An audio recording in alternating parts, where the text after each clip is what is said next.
Virtual reality has been around for decades, and while the term virtual reality didn't become popular until the 1980s, virtual reality head-mounted displays date back as early as 1968. Ivan Sutherland's head-mounted display was known as the Sword of Damocles due to its intimidating appearance. The device had to be attached to a mechanical arm to track head movements, and the graphics comprising the virtual environment consisted of wireframe rooms. Unfortunately, despite being touted as the next big thing for decades, the cost and technological restrictions of the time prevented virtual reality from moving into mainstream entertainment. The technology was only adopted for research, military and industrial purposes. The concept of virtual reality continued to fascinate in the 80s, 90s and 2000s. With science fiction virtual reality themed movies such as Tron, in which a computer programmer is transported inside the software world of a mainframe computer. 1999's Existenz, where organic game consoles known as game pods are used to enter virtual gaming environments. And of course, the Matrix trilogy. The series depicts a dystopia in which Earth is dominated by sentient machines, and humans are kept under control by cybernetic implants connecting them to a simulated reality called the Matrix.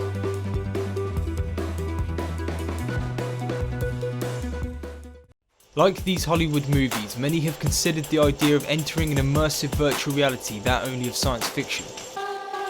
However, the proliferation of high-resolution screens, motion tracking sensors and microchips in mobile computing devices have made virtual reality high-definition immersive head-mounted displays commercially viable. Head-mounted displays such as Sony's Project Morpheus and Oculus VR's Rift will soon be on the market for consumers. The new HMDs have two high-resolution screens, ultra-low latency head movement tracking and a much higher field of view than the HMDs of the past, making the user feel inside of the world and not just looking in via a screen. While the virtual reality HMDs lend themselves perfectly to a games industry that moves ever closer to photorealistic graphics, the possibilities for virtual reality extend to much broader uses than just gaming. The military has used virtual reality for training purposes for some time, and VR has been used to great effect to help with post-traumatic stress disorder and various phobias. Scientists at the University of Washington found that putting patients into a virtual reality setting while undergoing stressful operations such as skin grafts resulted in less severe pain and less anxiety.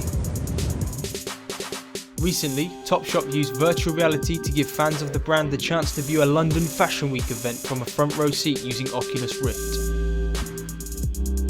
Virtual reality in the near future could change countless ways we do things. You may inspect a car or walk around a property that you're interested in purchasing before ever going to see it physically. Or watch a movie at home while having the grand feeling of being sat in a cinema. Also, with film studios now taking an interest in VR and developing full 360-degree reality capture, we may even watch films from a position of view inside the movie, with each scene's environment fully surrounding us. The porn industry is usually an early adopter of new technology, and sex simulator programs already exist for the Oculus Rift. Immersive virtual reality may well be the future of the sex industry. Education is an area that could benefit significantly from virtual reality, with such a great sense of scale being transferred to the user. A teacher could, for example, mid-lesson allow students to see a museum's dinosaur skeleton in all its glory, or visit an art gallery without even leaving the classroom. While there are tools like the Omni treadmill and body mapping suits that already exist and give the user control over avatars in VR environments, the drawback to current and near future virtual reality will be the lack of feedback we receive for our other senses such as touch and smell. Inventor and author Ray Kurzweil predicts that in the near future we will have nanotech blood cell sized devices keeping our bodies healthy and also interacting with our biological neurons, extending our memory and plugging our brains into the World Wide Web. Kurzweil, who has made many correct artificial intelligence predictions, believes this will enable us to enter virtual reality through the nervous system. Considering chips are already being implanted into the human brain, and research on animals has proven computer chips can enhance brain function and memory, this may be more likely than you might think. Pushing beyond the boundaries of the human body would enable us to enter into the digital world. You could become one with the virtual environment. Some even go as far as to speculate that this could lead to being able to upload one's mind to a network, in a sense making people immortal. This may sound very familiar to fans of Battlestar Galactica spin-off Caprica. Having control of a virtual world around us would also present other advantages and possibilities. Words are a crude way of explaining our thoughts. Fully immersive virtual reality through the nervous system would advance how we communicate with one another. Imagine being able to show someone exactly what you mean or how you feel, rather than merely being able to describe it. With larger and larger VR environments being built, perhaps we'd eventually take virtual vacations like something out of Total Recall. If we compare today's digitally created worlds with that of just 30 years ago, the rate of advancement is astounding. Try to imagine what technology could create in 130 years or beyond.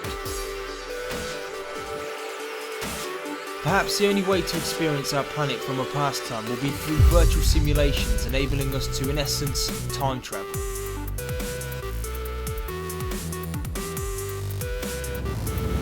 Perhaps virtual versions of our world would one day be created as massive diagnostic tests. Parallel worlds used to predict catastrophes and protect humanity's existence. Philosophers have questioned if our world is real for millennia. This took on a different meaning with the computer age. Many philosophers today believe that any civilization of sufficient intelligence would eventually create a simulated universe. We already have what we consider to be supercomputers of today's world being used at Harvard to simulate billions of years in a virtual universe.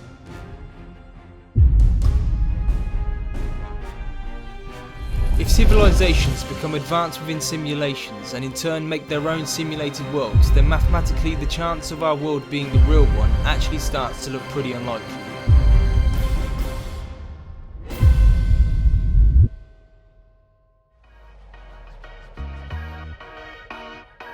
If you enjoyed this video, then let me know in the comments section below. Check back soon for more interesting content coming to the Vendor 101, and I'll see you next time.